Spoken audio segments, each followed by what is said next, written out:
healthcare customers. I'm Chef Don Hensley, and this is our cooking series, Chef to Chef here at Martin Brothers. Today, we're going to be going over meat cookery. We're going to be cooking off some pork chops, fish, and chicken. All your favorites. Let's get started. So today, we're going to prepare some center cut baked pork chops, boneless.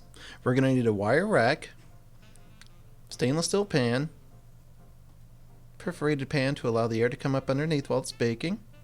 We need some cinnamon chipotle seasoning. That's what we're going to go with today. And we're going to need some fat to make sure we can release from the flat top. And of course, we always need a thermometer. Make sure our temperature is right on. It's very important. I'm using a digital thermometer today. All of this, let's get started. We need to apply some fat to our flat top. Make sure your flat top is about 400 degrees. That's going to give you the best sear. Make sure you get the fat spread evenly around the top. We're going to take our seasoning, give it a little shake. Again, not too much, and we're only going to season one side. That way we don't overdo it with the seasonings. Now we're going to take the seasoned side and put that down first. That's going to be our presentation side. And we want to work placing things down in rows. Making sure that we're getting a good sear. Make sure you hear that sizzle, that crackling of the fat and the pork together. You're getting all those aromas.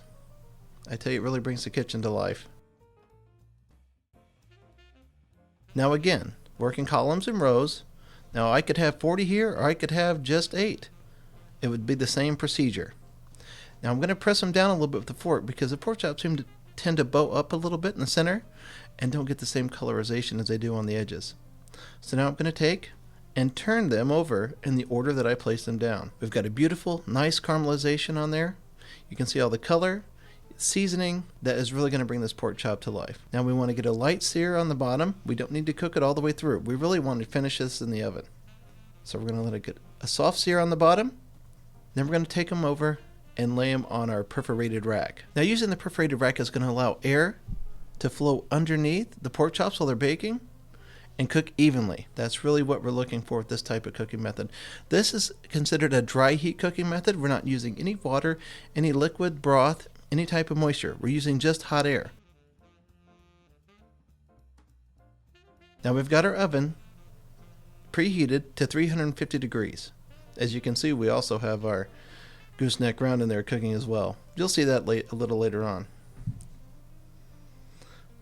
Time to bring those pork chops out. They look delicious. Now, it's time to temp them. Make sure we're at the right temperature. Calibrate your thermometer. And make sure you go toward the center of the pan and right in the center of the pork chop or whatever protein you're taking the temperature of.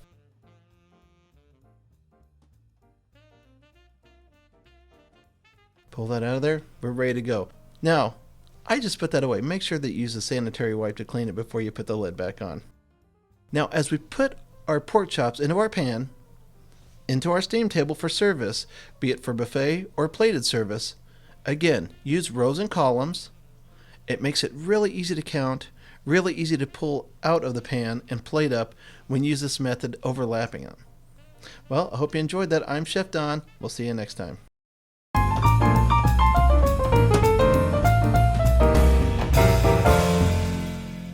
We hope you enjoy our cooking tips, techniques, and recipes here at Martin Brothers. For any questions and additional recipes, visit www.martinsnet.com.